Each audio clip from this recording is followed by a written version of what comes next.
Hello there and welcome back to another edition of the Hot Lamp Classic Remastered. This time we take a look at the 1997 Mines R32.5 Skyline GTR.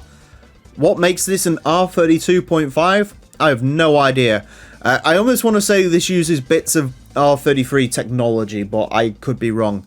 Anyways, Mines, of course, very popular tuning company in Gran Turismo, known for the Evos that have far too shorter gear ratios, and the Skylines that are big, powerful, and everyone really enjoys them.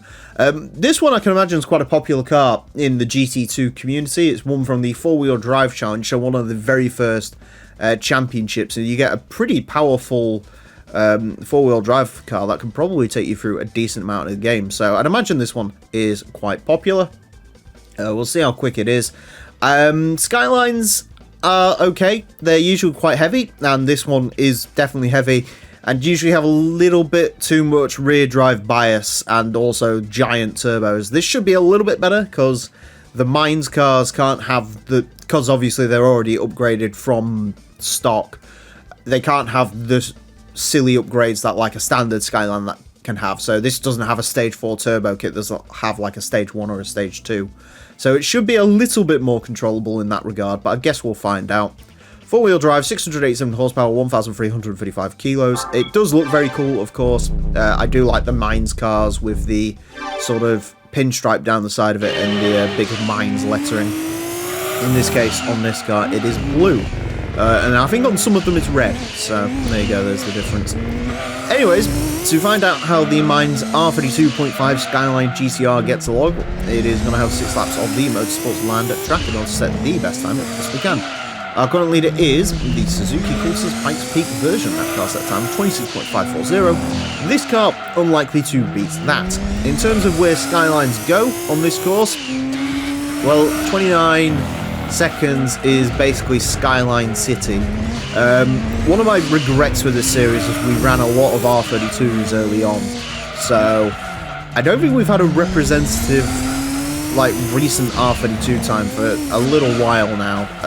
The R33s we have, I think they set like 29.1s, so this straight away feels relatively good actually. I'd have to say I'm quite impressed with it. 28.759.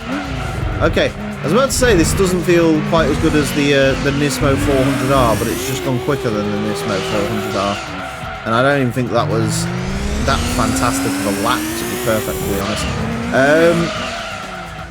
This straight away is a little bit more grippy than standard R32s, R33s can be.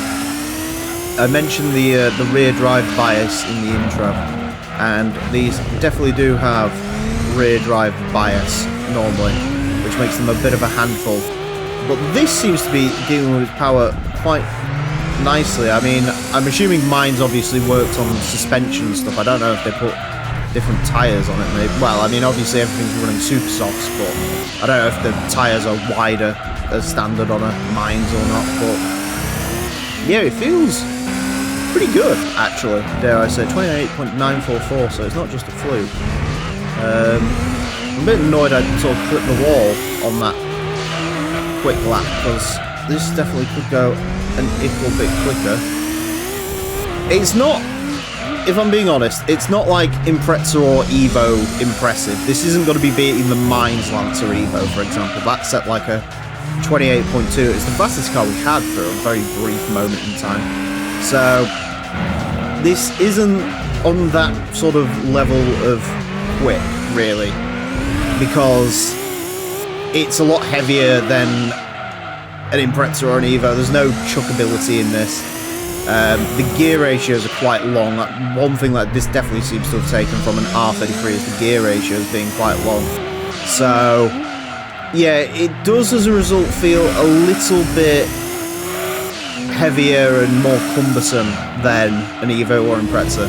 But it's still not a bad time. 28.759 is actually very, very impressive. Yeah, puts it right around, well, you'll see in a second, some interesting stuff there. But yeah, it's pretty good. I quite like it. not a super mess that most like I say, the Skylines sometimes are just a little bit weird and undrivable.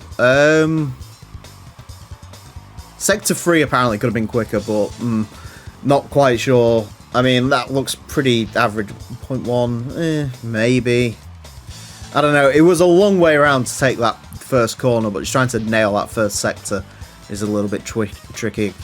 There's time in it, yeah, but I don't think there's like super amounts. I don't think this is going to be like a top tier car, because it really doesn't feel like it, to be honest. It feels good, it feels alright, it's just not, you know, like super insanely quick, I wouldn't say anyway.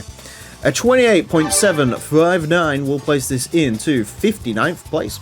Goes in between the Honda CRX Del Sol LM Edition and the Mazda RX-7 RE Amemiya Racing. Quicker than an Opel Calibra, quicker than the Turismo Skyline tuned by Autech, so finally a two-door Skyline is quicker than a four-door Skyline, because that's been sort of the meta for a while, is the four-door Skylines being quicker for some reason. So yeah, not a bad time. I mean, it wouldn't have really gone that much, if there was 0.1 in it, it wouldn't have gone that much further up the leaderboard. Would have been a little bit more impressive, but yeah, I think, to be honest with you, I don't think there's that much more time in it, as much as that says it is. But I guess we'll find out, because next time, join me for something that's a little bit similar. Until then, farewell.